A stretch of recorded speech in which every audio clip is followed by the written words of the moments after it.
So hari ni masih lagi ramai yang ambil zone test sebab stok semakin banyak ni, nampak. So hari ni ramai datang. Yang ada yang nak ambil motor hari ni. Okay, di luar sana.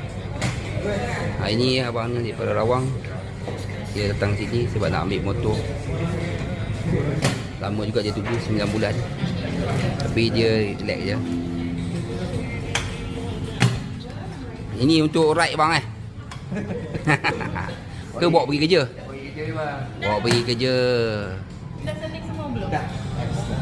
Okey. Kau dah testing semua connect kan? Dah.